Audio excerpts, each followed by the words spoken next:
Assalamualaikum warahmatullahi wabarakatuh. Selamat pagi, pagi, pagi, pagi. Allahu Akbar. Alhamdulillah, hari ini kita belajar SKI, yaitu Kisah Nabi Soleh alaihi salam. Nabi Soleh masih keturunan Sam bin Nuh. Dia diutus Allah untuk berdakwah dan menyuruh kebenaran terhadap kaum Tsamud. Tsamud sendiri masih ada hubungan saudara yang juga keturunan Sam bin Nuh. Tsamud adalah keturunan Ad. Kaum Tsamud menghuni di Hadratul Maut, yakni daratan antara Yaman dan Syam. Kaum Tsamud ini mempunyai ilmu pengetahuan, keterampilan, dan kecakapan dalam bercocok tanam, beternak, maupun di bidang bangunan.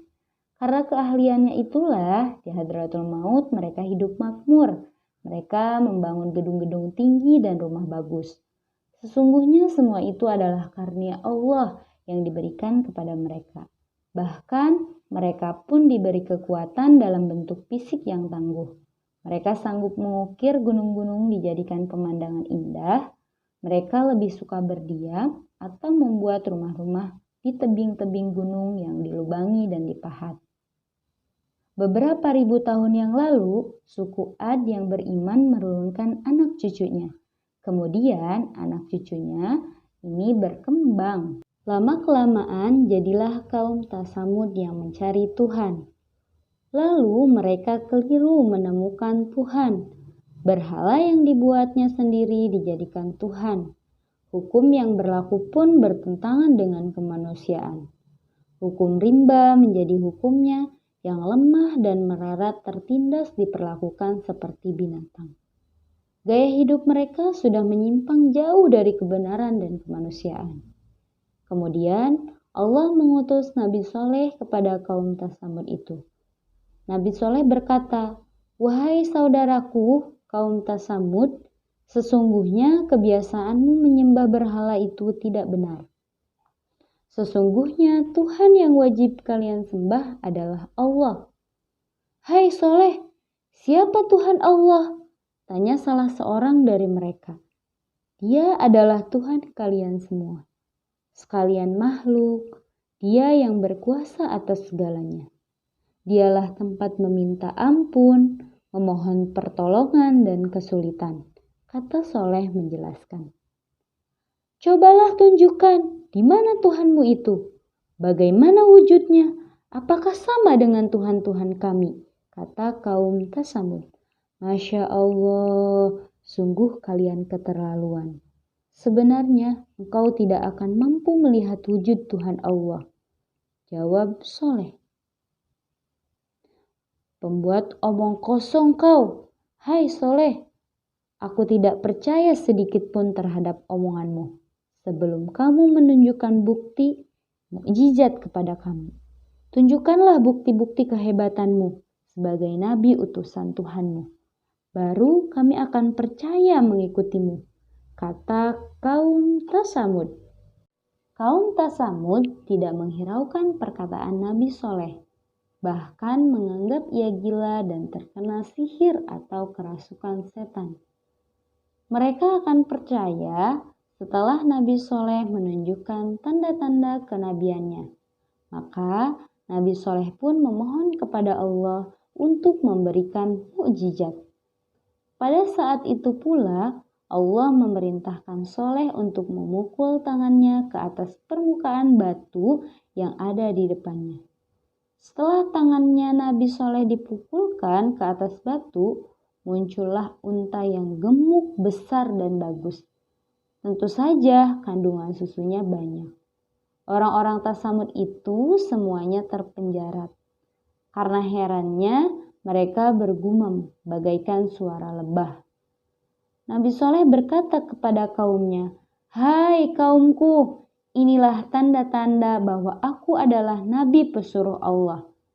Sembahlah Tuhan Allah dan tinggalkanlah berhala-berhala itu.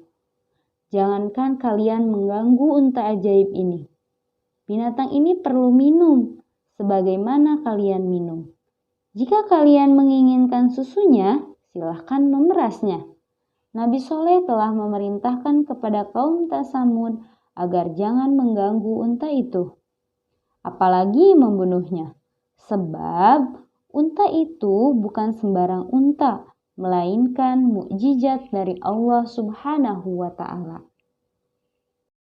Jika ada sampai yang membunuhnya, dikhawatirkan Allah akan murka. Dengan hadirnya unta itu, sebagian dari mereka merasa senang. Hal ini karena mereka mendapatkan susu setiap hari. Namun demikian, diam-diam ternyata ada beberapa orang yang sangat tidak suka menyukai kehadiran unta ajaib itu. Mereka adalah orang-orang yang sejak lama tidak menyukai Nabi Soleh. Pada malam hari, mereka berunding untuk membunuh unta tersebut. Mereka khawatir jika unta dibiarkan terus hidup, orang-orang banyak yang beriman dan mengikuti Nabi Soleh. Akhirnya, para pemimpin orang-orang kafir itu sepakat untuk membunuh unta Nabi Soleh. Mereka menunjuk seorang pemuda yang berbadan kekar untuk melaksanakan tugasnya itu.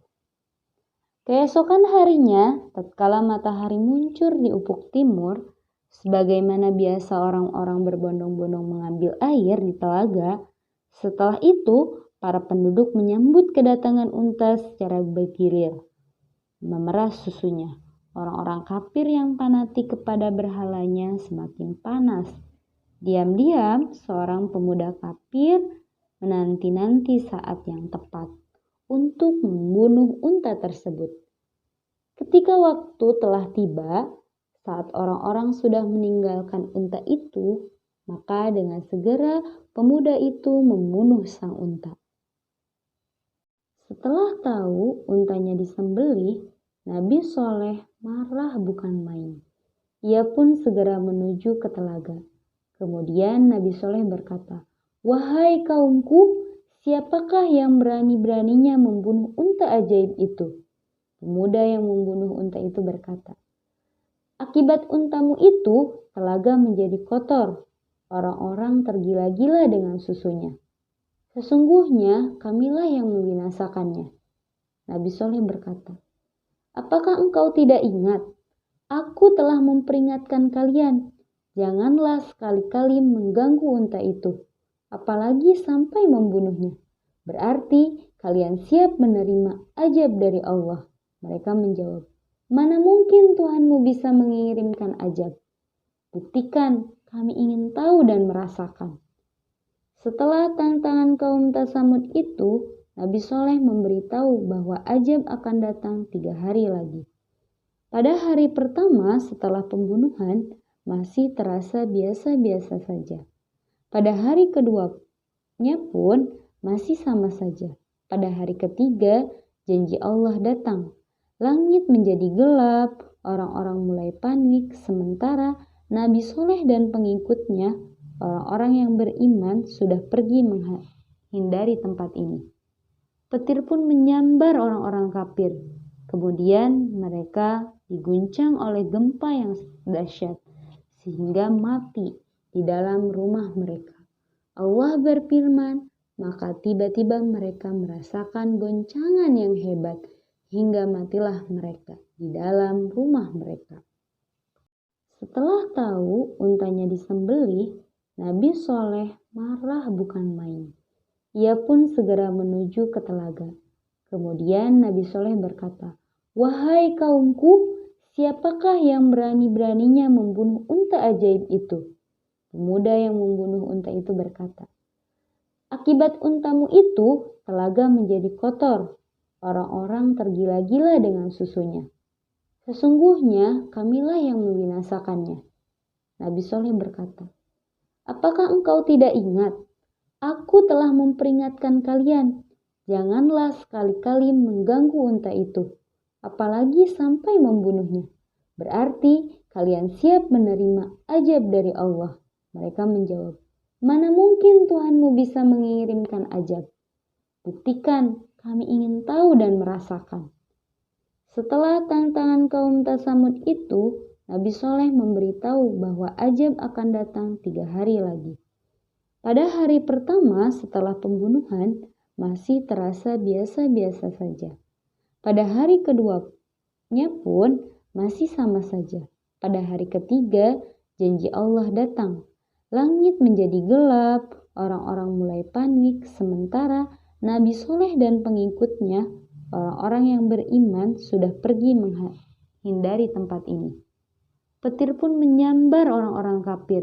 Kemudian mereka diguncang oleh gempa yang dahsyat sehingga mati di dalam rumah mereka.